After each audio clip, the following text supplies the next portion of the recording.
Hey, my name is Kyle Rush, and you are watching the No Counts Given podcast.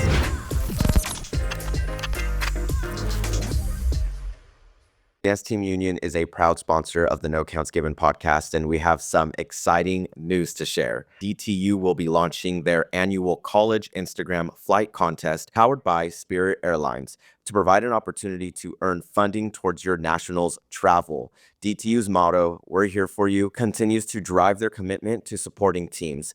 Even if you're unsure whether you will attend the College Classic National Championships in 2026, we still encourage you to participate in the DTU Flight Contest. And in celebration of 10 seasons of Dance Team Union, they will award unique entries with special prizes throughout the contest, ranging in value from $200 to $1,000. To learn more about how to participate and earn funding towards your team, head over to www.thecollegeclassic.com for more information. Hello and welcome back to the No Counts Given podcast, the premier podcast for Dance and Dance Team. I'm your host, Kyle Rush. I'm here every single Thursday with you. Okay, before we get any further, two things. The first thing, or maybe one thing, I don't know. The one thing, we'll say one thing. We are working on some stuff for No Counts Given competition season. It's literally right around the corner. I even think some state competitions are already being held.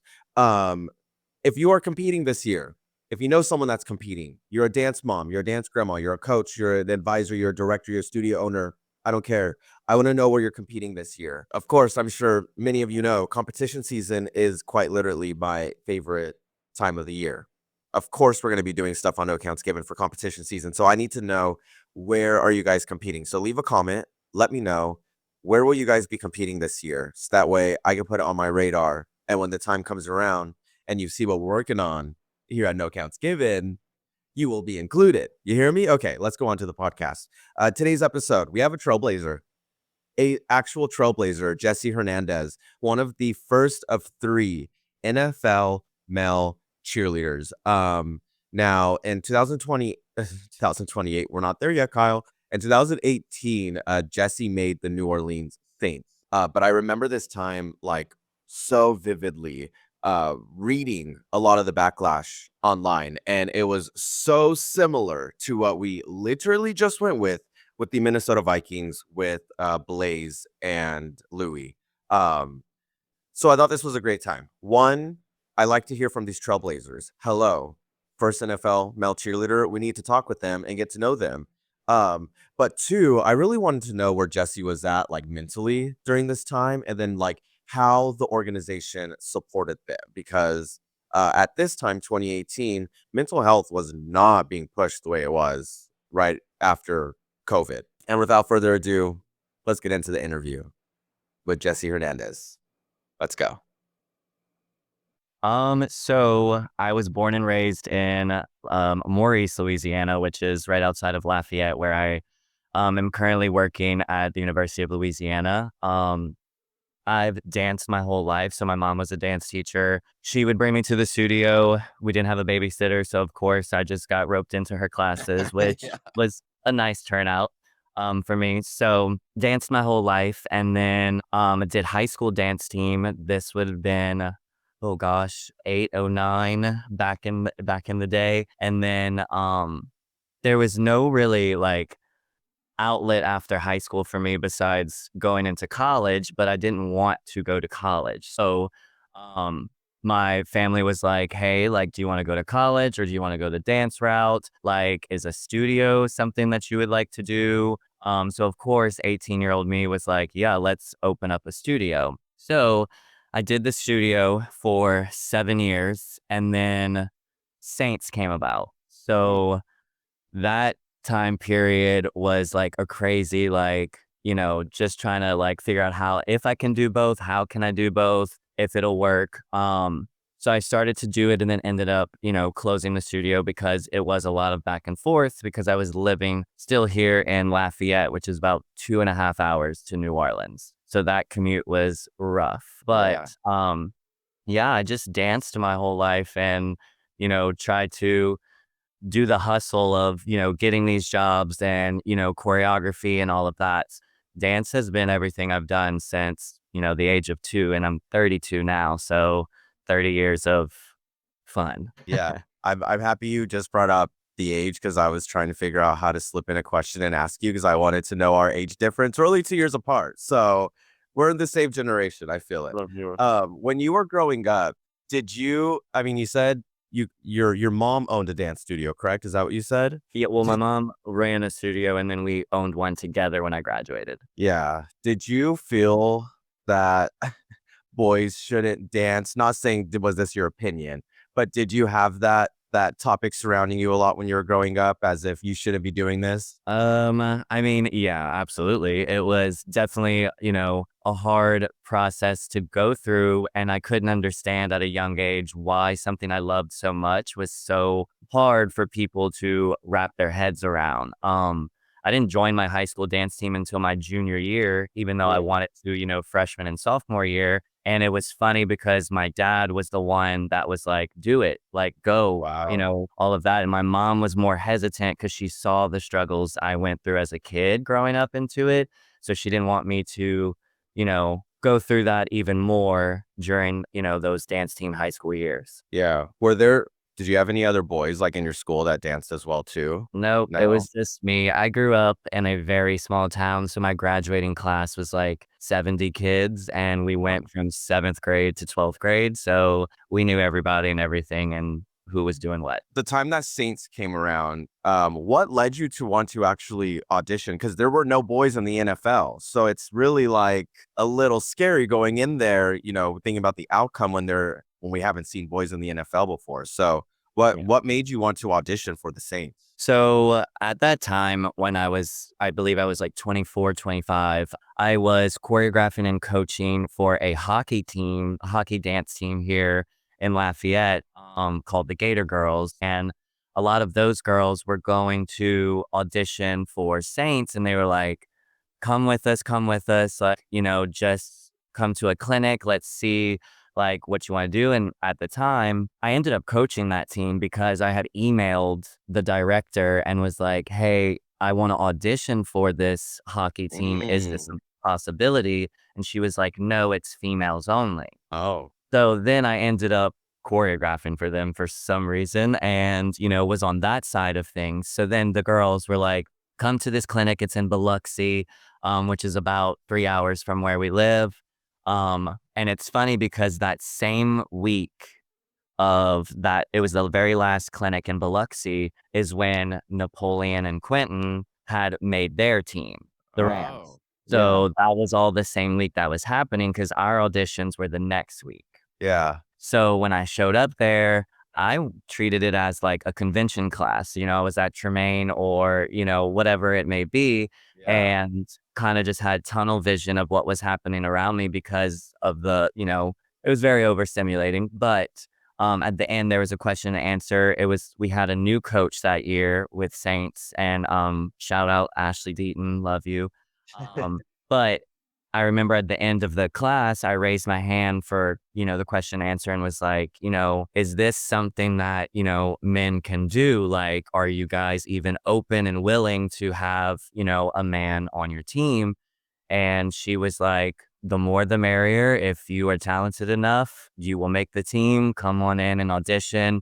It's something we highly encourage. So that was, I think, my deciding factor of like, okay, I'm going to go to tryouts next week and hope for the best. So that's how that happened. I hear this a lot with coaches that I've been talking to lately, especially coaches that have that like female dominated team and I ask all the time because I want more men in dance general. So I ask all the time of like, okay, what would it take for a boy to make your team or for a boy to be recruited? And they say the exact same thing. They're like, Mhm. well, if they come and they're talented and they fit the image, then, we'll bring them in, but yet we still don't see a lot of men on those fields and on those courts. Do you think coaches really mean that? Or do you think that's just like a PR response just to get it out of the way? I think at the time when when I was auditioning and going through that process, I think it was genuinely, especially from, those coaches with Saints, it was very much like genuine in a sense of like, well, we don't know, we want to have you, but like, we're not sure what route to go with this because it's never been done before. Um, I, obviously I'm very grateful for what had happened because now you see so many more men on these teams. And, it's a crazy thing that it wasn't happening before. So I'm glad that like coaches like my coaches and the Rams coaches, literally were like, yeah, like we want you. We want to have you. We want that representation on the field. Yeah. Yeah. Okay, so you go to auditions. What's the audition process like for you? Oof. Okay. That audition process. Um, it was wild. I mean, there was, about 300 of us in that first round. And they were in person at this time and they were live on a live feed. Yeah. Crazy. Um, which was wild. So like my family and friends at home were watching and stuff like that, and people could comment on the Mm. live feed. And So this I started before you even made the team. oh yeah, The, yeah. the commenting on it. Oh wow. Okay. Mhm. Continue. Sorry. Yeah. Continue. It was rough. But like so they were commenting on this feed and obviously I'm oblivious to what's happening on this live feed because I'm literally in there watching everyone and making sure that it's happening. Um I remember getting in my car and the first text I read is from my mom and she's like, "Don't go on Facebook yet."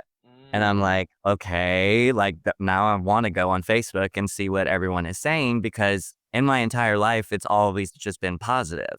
And so going into this, Facebook feed and I'm going on it, of course, I didn't listen to my mom and I'm reading all these comments and, you know, there were positive. So I'm not going to say that there weren't, but those negative comments, as you know, hit a lot harder Oh than yeah. the positive ones that come. So the, death threats and um, the slurs and all of that is happening on such a public forum that it made me nervous for the next rounds of like the interview and the XYZ of, everything that happens of, okay, what are they going to ask me now that this has blown up into something way more than what I thought it was going to be. So we went through that live feed audition process and then go into finals and it's live feed again.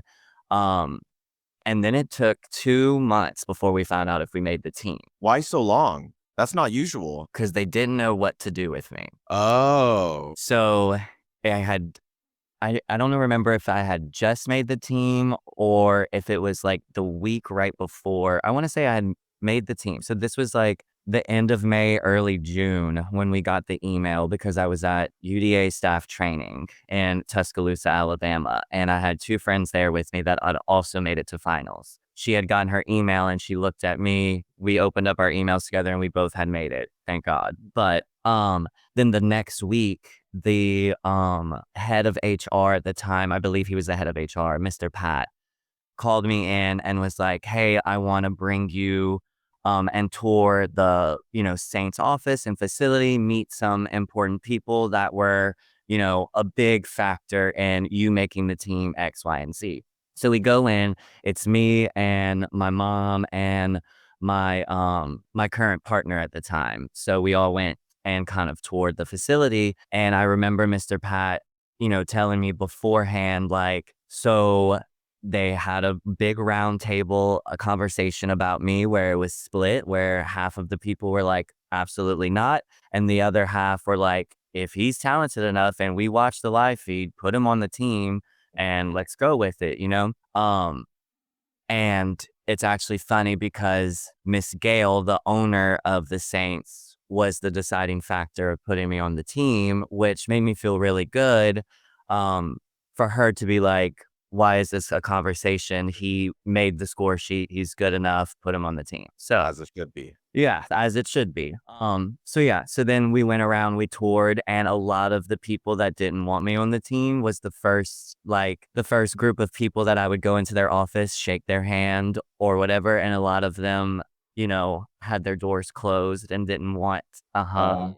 didn't want that Wow. to happen. So there was a lot of controversy that first year trying to figure out what to do with me. But I do have to say they handled it very well with all of that. So it Yeah. was it was a wild process all happening at one time. Yeah. No kidding. Why do you think they wouldn't want to meet you? That isn't. I think they were Green Union. embarrassed. I think Okay. they were embarrassed that I had made the team after their decision that they didn't want me to be on the team.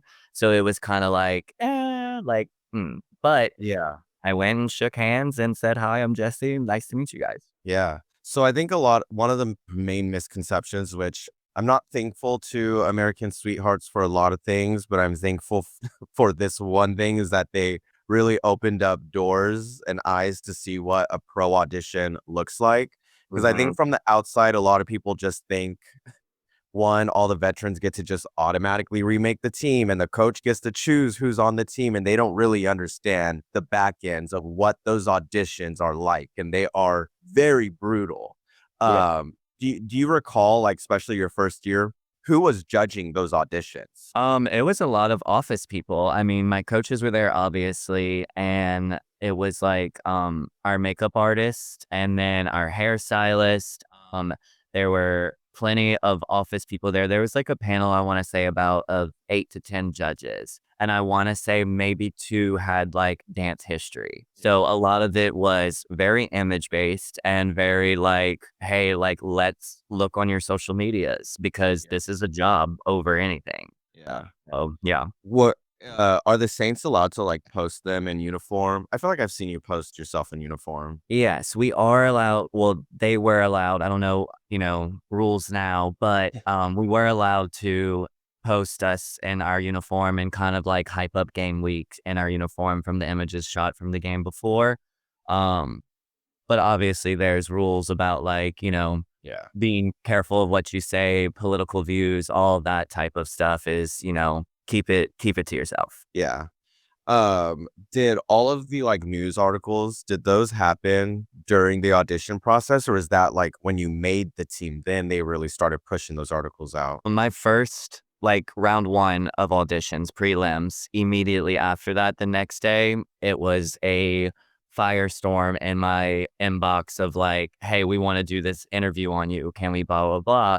And, I remember them having a conversation with us if news articles reach out, like, "Please let us know X, Y, and Z."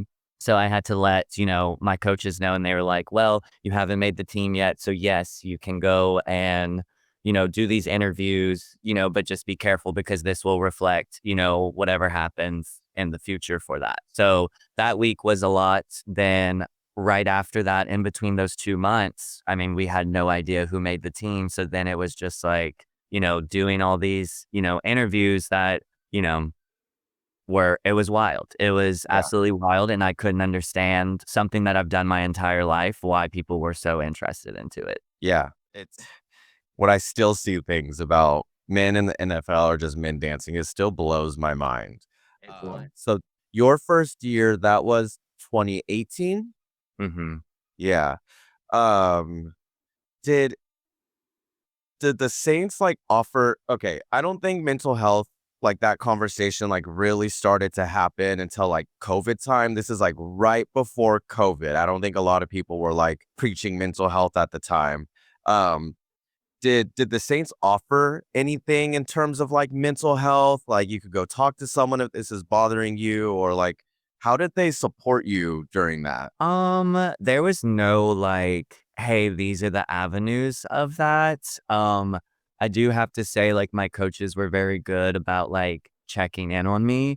And like I said, Mr. Pat with HR, he was one that was very like, hey, come into the office, like, let's talk. Are you good?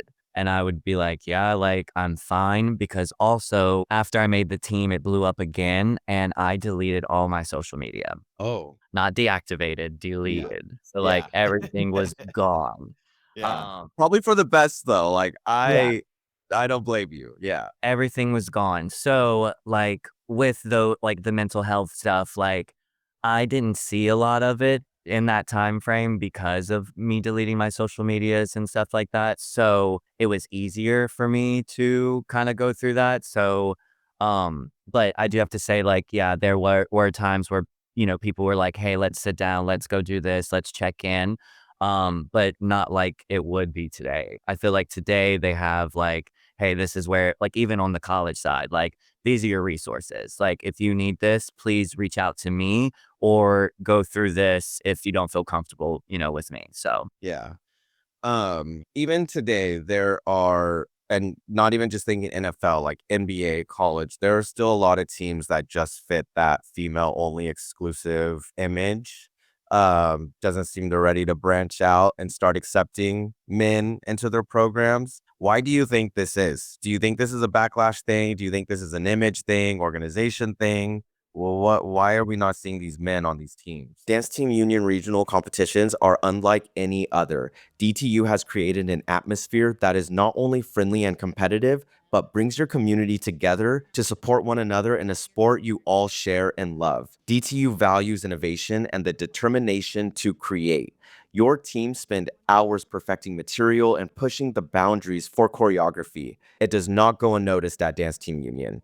At DTU, you do not go home empty-handed. They award placements in every division for every routine, select special awards to standout routines, and offer partial paid bids to our Dance Team Union National Championships and All-Star Worlds with their partners at the Open Championship Series. So what are you waiting for? Find out when they will be heading to a city near you for their 10th season by visiting www.danceteamunion.com.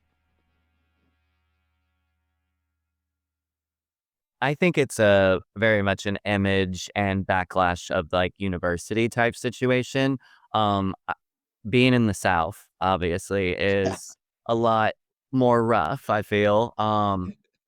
So, like, with me, like, yes, I would love a man on the team, and it's something that I, like, look for, because I feel like having that representation, is great, and, I loved my experience on a team, and I don't want other men outside right out of high school to not dance anymore, just like their female counterpart parts, but, Yeah. um I feel like, we didn't have that for so long and there was no like advocate of being like, hey, you can do this. Like you can dance in college. Like, let's do this. So I think those other programs, I think it's a university thing. I feel like, there's a lot of men sitting at a table that have no idea what goes on and they make these decisions for you without you in the room as a head coach to where it's like, oh, okay, so this guy is really talented, but you're not going to let him on because what?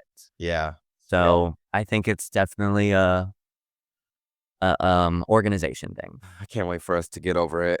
Um, Okay, so you make your first year. You're in season now. Do you notice anything in terms of like, let's say you're not getting booked for as many promotions, or like they're not going to send you on these extra jobs because you're a male? Like, did you see or feel any of that? yeah, no, definitely. There were a lot of appearances that were handpicked for me. Whereas, like, I think, like, for my female counterparts, like, we got a list and it was like, what are you available for? Whereas for me, it was like, hey, these are the ones that you can do and you are going to do. Yeah. Um, and which I at the time, I didn't understand why, but I'm in a sense kind of grateful for it because they knew there was gonna be more security at these Yeah. events, where it's gonna be more, um the crowd is gonna be different than it would be at another event. Yeah. So, I think they were very smart in doing that with me. I remember my first year, we had like 5 lines of rotation. So 4 would be on the field and 1 would be up in the stadium doing appearances, and our games kind of like, rotated with that. So, I remember my line, we had 1 appearance game where I think all the other lines had, 3 or 4, um, and I obviously didn't understand why either, but it was because, like, they didn't want me out there in the crowd in case anything happened. So I do remember my first appearance game that we had, it was against the Philadelphia Eagles. I'll never forget it. So the dome was packed. The Saints were on this winning streak, the Eagles were great, so it was like a big game for us. And there were at least 6 police officers that were escorting me and my line to go through and, do these, appearances while the game is happening. Which was kinda scary at first because 'cause I'm like, "Is something really going to happen?" Um, And in the first quarter of the game, we had to dance in the 600 level. So we're all split up. And Mm. there were 5 police officers in my tunnel versus the girls that, had a coach at each one or whatever it may be. So I'm like, this is wild. I didn't even Yeah. get to dance that first quarter because people were coming down just to take pictures with me. Oh. Like, and Wow. everyone else is, my teammates in my line are dancing up there to the Yeah. music that's playing, and I'm just there, like, You can't. there's a line of people just hustling, and I'm, like, smiling the whole time with my rally towel. Yeah. Like, wild. I'm happy you brought that up because I was about to ask, did you ever experience the in-person backlash? Like, did anyone ever say anything to you or try and take action? Yes, it was that first year again, and I'm on the sideline, and it's probably 3rd or 4th quarter, it was the end of the game, so obviously this man is really Drunk? drunk, yeah. And it just so happened that my family was sitting in the row behind him, and Wow. he was shouting the nastiest comments, like, standing up and, like, not even paying attention to the game, and literally just, laser focused in on me to where it got to the point where, like, my mom had to get the security guard or like, the Yeah. police and whatever, and, like, if you know my mom, I'm surprised she even did that and not just handle this man herself, but um, had to escort this man out, like, the whole row of his friends, like, escorted out and stuff like that. That was probably the only and worst incident. I'm sure the other things had happened, but that one I remember just trying to dance, and this man in front of me is yelling these things at me, and I'm like, got it." Yeah. Um, okay, so make it past your first year. How many years were you on Saints? 6 years? 3. 3 years. Yes, COVID year was my last year. You're right. That's right. Mhm. Um, did the split happen naturally just because of COVID, had to move on, or was it just ready to pack up Yeah, and kind of grow? I think it was time to go, and I think COVID was that extra push. I our coach was leaving that year as well, Mm. and so then they were trying to redirect because I was on Saint Stations and now it's Saint's Cheer Crew. So I think that's what was like happening and trying to like Yeah. figure out that. And I thought, it was definitely my time to step away. Yeah. There's been other males on Saints since then, right? They Yeah. filtered in a few, I'm pretty sure. My second year is when Dylan and Dante came on. Yes. And so we did basically 2 seasons together, and then that's when COVID happened, and then Saints Cheer Crew was formed with all of that. Yeah. Dante, he was the first, um, why is it not connecting in my head? Pro Bowl male cheerleader. Was he not? No, that was, oh, uh, Don on, There you go, Don. There you go. Yes, yes, yes. yeah, Yeah. yeah. Dante Okay. actually was on Saints, and then the next year he went and cheered for the Atlanta Falcons, so he was there with the Atlanta Falcons. Got it. Mhm. Did it did it ever connect you as you're finishing or while you're in Saints of these doors that you're opening up for other men to enter in the pro world? It didn't until I was out of it. So, Yeah. like, once I was done and then saw what was happening around me and, like, in that industry, like, like, my friends and my family were the ones that were like, "Do you know that, like, if you and Napoleon and Clinton wouldn't have all done this your first year, we would it would still not be a thing." Or, someone else would have done it but it would have been years later, you know? Yeah. So it's wild about, like, what's happening with, even men on college teams, like, Matthew Greco on, Minnesota and, like, it makes me so happy because, like, all we wanted to do was just dance. And all of us are so talented to do it. So, why isn't it a thing? And now it's starting to become more of a thing, but I need Yeah. it to go a little faster. Yeah, me too. I'm like, come on, we got to speed up. Thank you. I praise Hofstra. That's like one college I praise because they're not just accepting one great male on the team. They're accepting like 6, 7, They 8. They have a always fifth, stick. sixth year. Like it just makes me so happy. And I'm like, we need to get on these times. We need to get on Listen, these I times. love the pride. I love the Hofstra We love the pride. I pride. had a lot of friends on that team, and I'm like, man, to have 6 boys on the team would be I know. absolutely phenomenal. Say, I'm gonna cut this out because this is a little teaser, but I'm actually going to Hofstra this weekend. Yeah. I get to watch their jazz choreo weekend. With Zach. Yeah, Yeah. I That's am very excited. So, just a side note, flying all yeah. the way over there just to watch. So, anyways, finishing off in the men in pro cheer. What's your overall look on it now? As you're still seeing it, as we're seeing this backlash still happen and praise happening to others. I mean, I feel like the backlash we're going to expect. To be honest, I hate to say it, but I don't think we're ever going to escape it. I think what we could escape is like publishing it on these like huge platforms and making it so known that this is happening in the world. I mean, it's important to know that it's happening in the world, but like this is the only thing that we're pushing out, right? What's your overall look on it? Well, one, I think it was so wild that this like resurfaced again That because exactly. like, and props to Blaze and Louie. Like, I reached out to them and I was like, hey, I went through it. I'll get it. If you need someone to talk to, I'm there. But to have all of this just like thrown back in our faces after 8 years is kind of just like, did we not learn? Did we like we forgot and we came back? Like I'm confused on where people's, brains and minds went with all of this. I'm happy that it's happening again. And, I feel like though in the climate that we're in this world, kind of it sucks that, now politicians are talking about it. And I'm I like, for know. what reason? Like, don't you Don't have you a have a state job? quicker? I don't know. I don't know how that works. But Me um neither.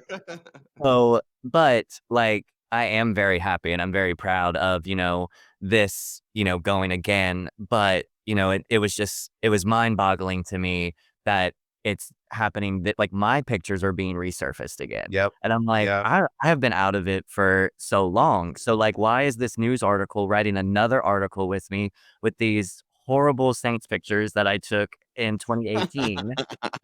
With my loaf of bread head and, it all sprayed down. So I was just confused, but you know what? Let it happen and Yeah. hopefully, it'll die down and in 8 more years, we'll see if it happens again.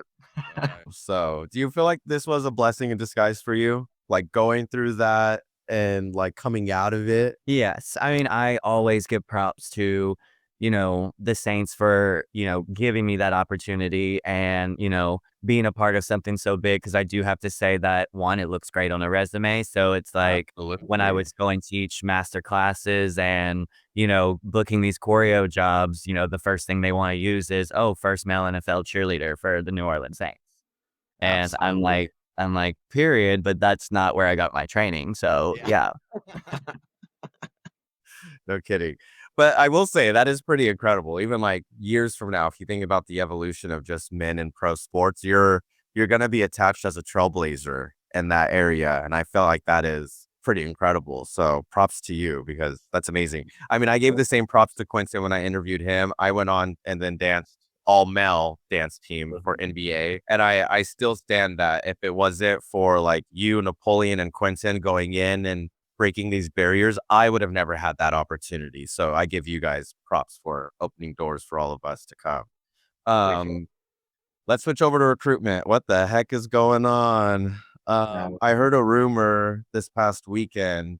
I don't know. I'm not going to say team names because I don't know what's true and what's not, but a really big college team this year had like a huge freshman class of recruits.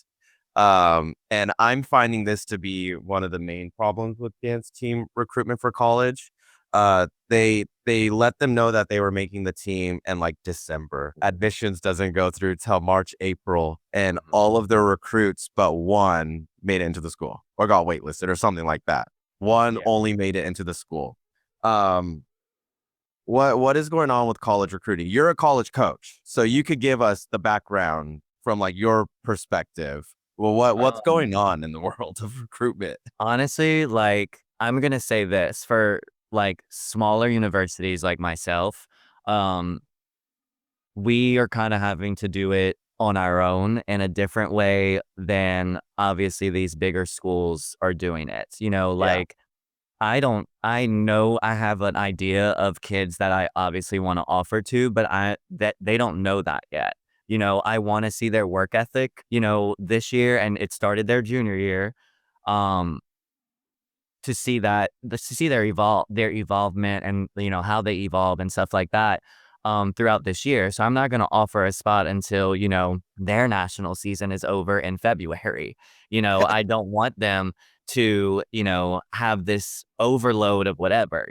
They know I'm interested. They're coming to clinics, or, we still have that communication.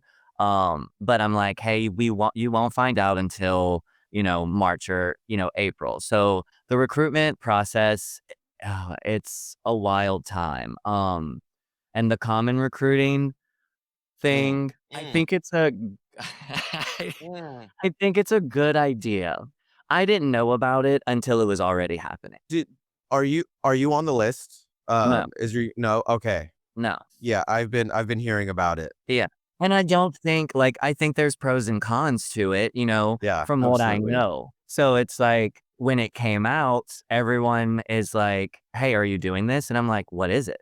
Yeah, No one, expressed what this was to me. So it's like, "No, I'm not doing it. I'm doing how I've been doing with this program and, trying to evolve it like that." So, I kind of this year am just trying to see, what is happening with that and then figure out what I need to do for the next season. So I don't know. yeah, It's a tricky subject and a yeah. wild ride. No kidding. Do you think that a lot of these, I mean, especially thinking about the big universities, you're gonna have the top 1% of dancers wanting to go there. And what I could imagine, and to be quite honest, if I was a head coach in that position, I would probably hop on it quick as well too.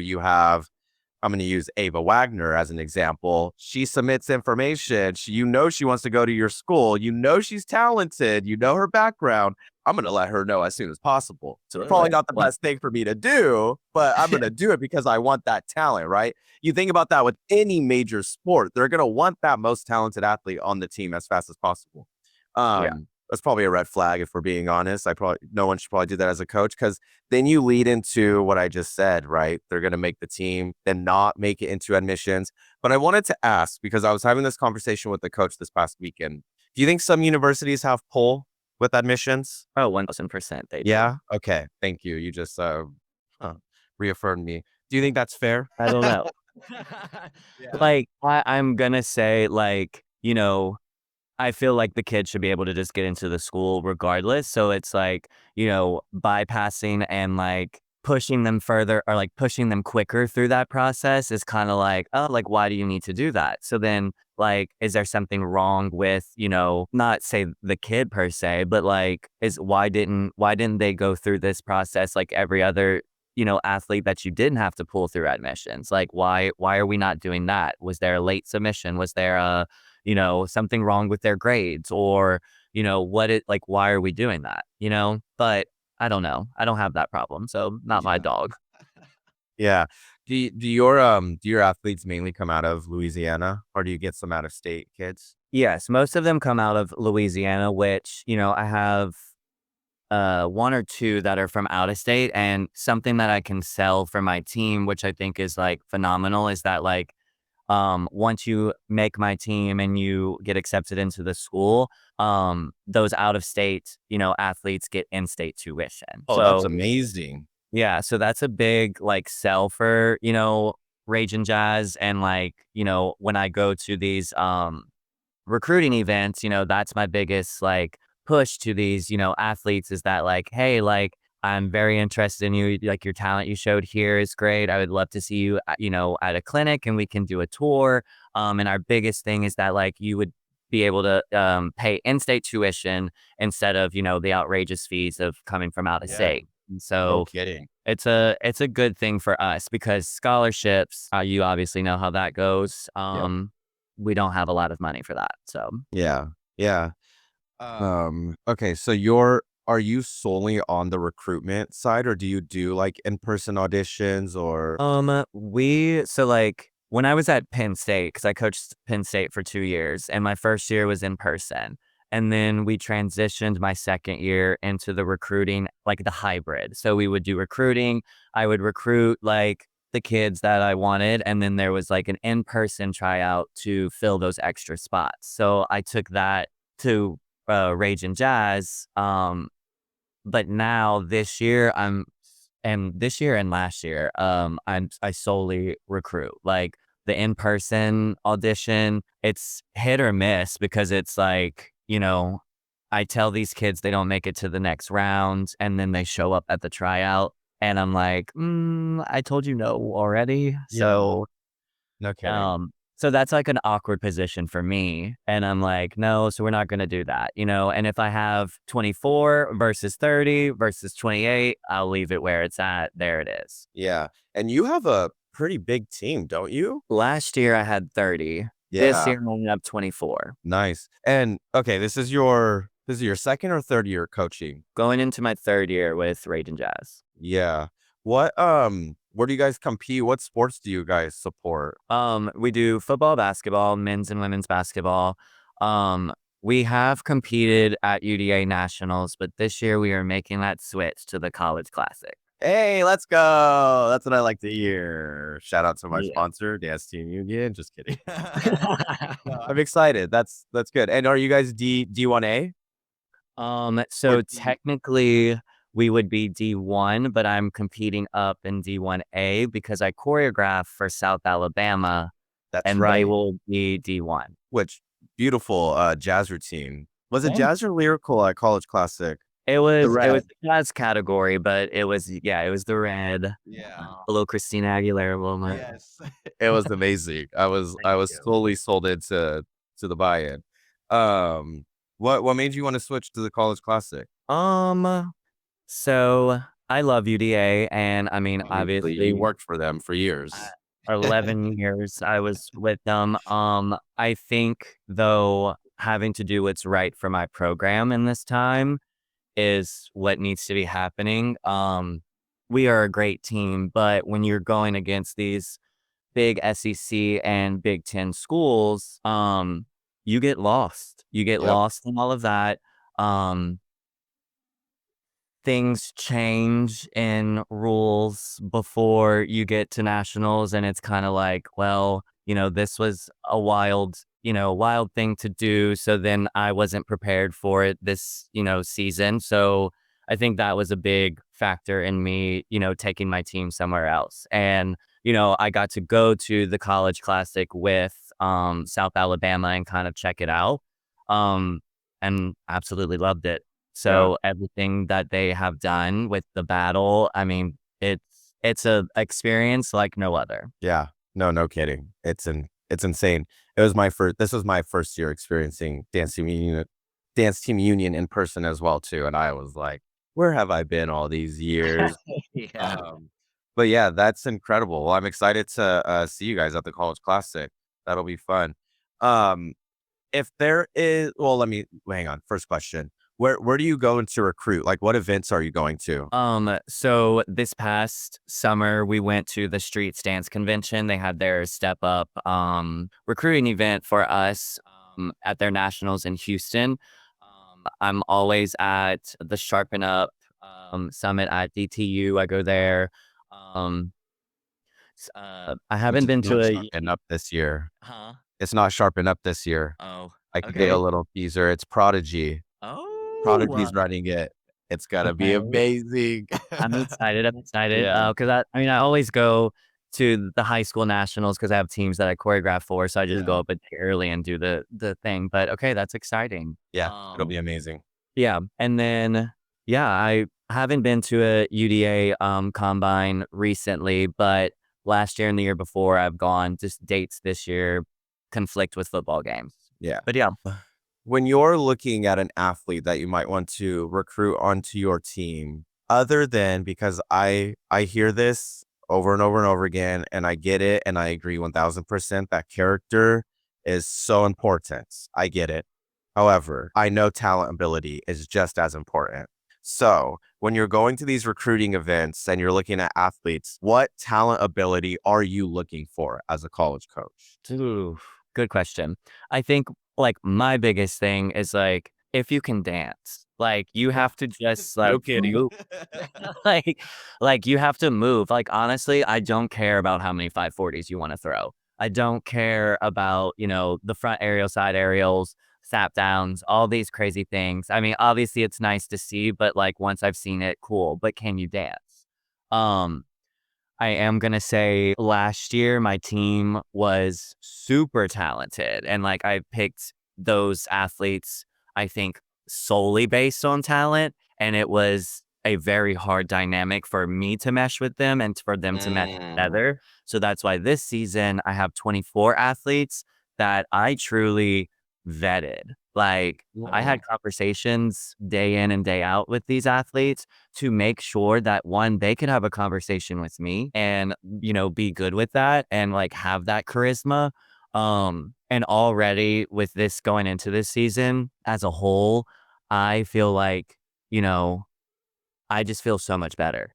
And even my vets on that have been with me the last 3 years, like, they're like, "Man, this feels good," versus, Wow. That's what we have amazing. done. So I'm like, "Okay, so this is what I need to do is, yes, talent is important, but, like, talk to me. I need to talk to these kids and, they need to talk to me, and I don't wanna talk surface level. Like, how's your mama?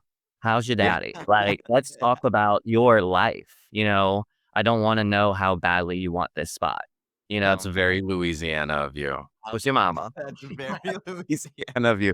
I have yeah, you said this roommate who was from Louisiana. When you said that, it just reminded me of him immediately. Very South. I love it. Yeah. Okay, let's say there's an out-of-state athlete who's interested in going to your university and dancing for you.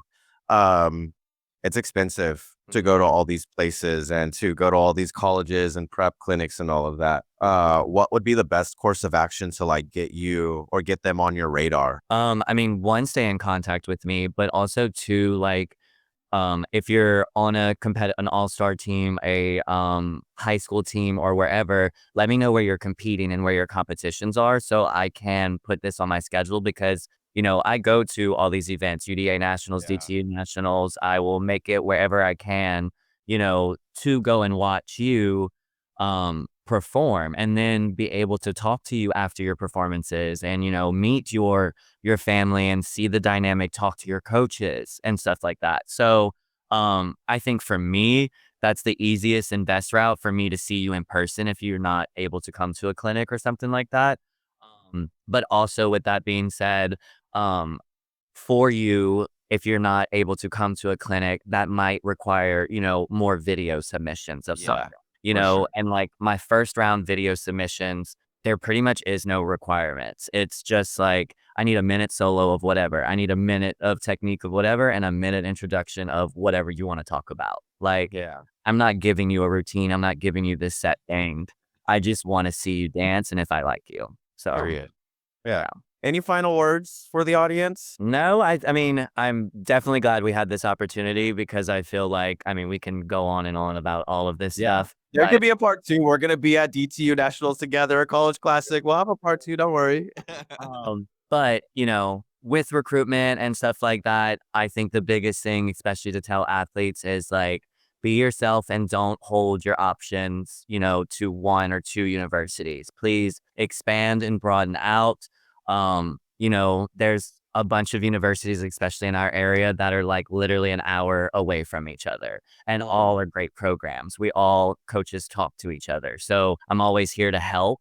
Like if you're not perfect for my team, I'm gonna reach out to, McNeese or LA Tech or Nichols or, Yeah. Southeastern or whatever these other universities are around me and be like, hey, this kid, it might be coming to you and I think she'd be great. So, Yeah. but yeah, that's my wrap up. Keep Yeah. keep good chasing your dream, but also be realistic with it. Realistic, that part. That part. Well, thank you, Jesse. I appreciate your time and hopping on No Counts Given. It was a good Um, chat. And I Thank look you. forward to seeing you. And I look forward to seeing Raging Jazz at College Classic. That's Let's gonna be go. fun. Hey, let's go. I hope you have a great I don't even know what day today is. What, Wednesday? Have a great Wednesday, Jesse. You too. I hope you guys enjoyed that interview with Jesse Hernandez. Thank you, Jesse, for coming on the No Counts Given podcast and talking about your background in history, being a male, one of the first NFL male cheerleaders. I appreciate you. Thank you for your time, Jesse. Like this video, subscribe if you're on YouTube, follow us if you're on Spotify, hit that like button, share with your friends, and don't forget to leave a comment and let us know where are you competing this season. All right. Have a great rest of your Thursday or Wednesday. I forgot. Wait, Thursday or Friday, Saturday, Sunday, Monday, Tuesday, Wednesday, whatever day you're watching this. Have a great rest of your day. Bye.